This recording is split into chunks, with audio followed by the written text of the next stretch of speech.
Vamos agora terminar a sombra de um cone com base frontal, em que o vértice tem maior afastamento do que a base.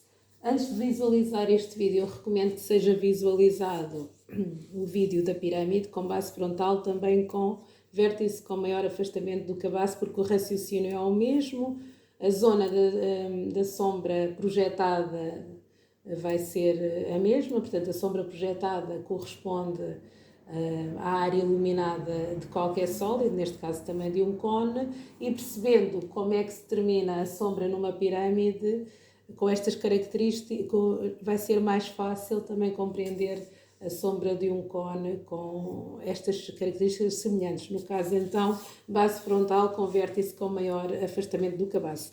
Então, começamos na pirâmide, terminamos um ponto I e passamos as tangentes, portanto, T' e T, neste caso. Nos dois pontos mais exteriores, então, da base do cone, nós terminamos o ponto T e o ponto S. Estes dois pontos, tal como na pirâmide, vão nos ajudar então a determinar qual é a área iluminada da pirâmide e, por conseguinte, a sombra projetada. Portanto, o que é que está iluminado? É sempre o que está à esquerda dos dois pontos que nós determinamos, dos pontos de tangências. Portanto, será toda esta área e esta zona aqui também que vai para o cone. Portanto, a zona iluminada do cone será VS, depois já vou explicar como é que se terminam os pontos aqui nesta área, chegamos ao T e fechamos a linha da sombra projetada no V. Então, como fizemos na pirâmide, estamos feitos em todos estes exercícios da sombra, nós então agora vamos fazer aqui um esquema onde vamos determinar os pontos que vão pertencer à sombra projetada, que, como já disse, refere-se à área iluminada do cone.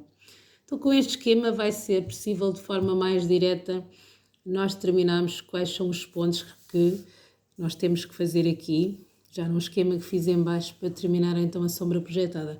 Começamos no V e descemos ou deste lado, neste ponto de tangência, ou no lado direito. Neste caso vou descer aqui no lado direito. Então, VS, o V vai pertencer aqui à sombra projetada e o S também. E o S também. Portanto, agora eu tenho que terminar aqui pontos nesta base. Quantos pontos são necessários? Se quiserem, também não são precisos assim tantos.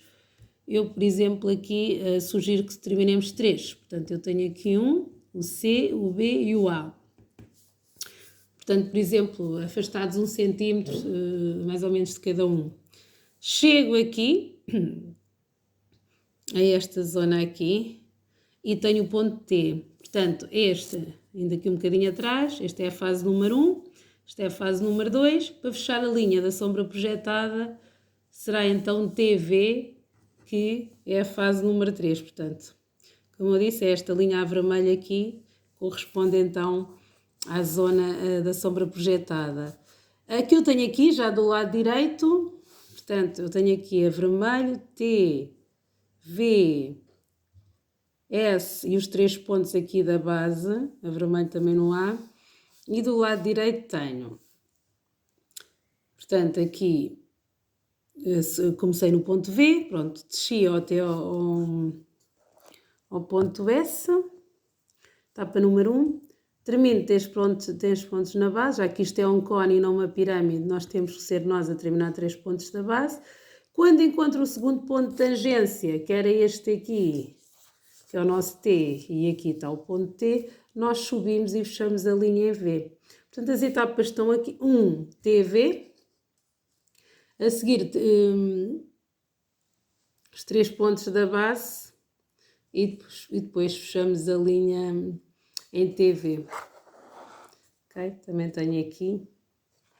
Portanto, nós vamos fazer então aqui o número 1, a sombra projetada, portanto, VS, os 3 pontos A, B, C. Aliás, eu comecei em C, B, A, assim é que é. C, B, A, depois encontro aqui o ponto T e fecho a linha em V. Ok.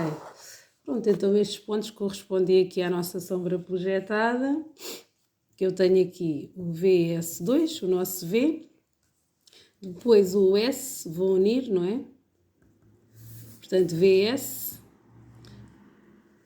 Depois, os 3 pontos aqui da base, eu tenho o C, o B e o A, vou unir. Encontro aqui o ponto T, está aqui, TS2, e vou fechar a linha EV, TV, cá em cima, TV, e corresponde aqui também.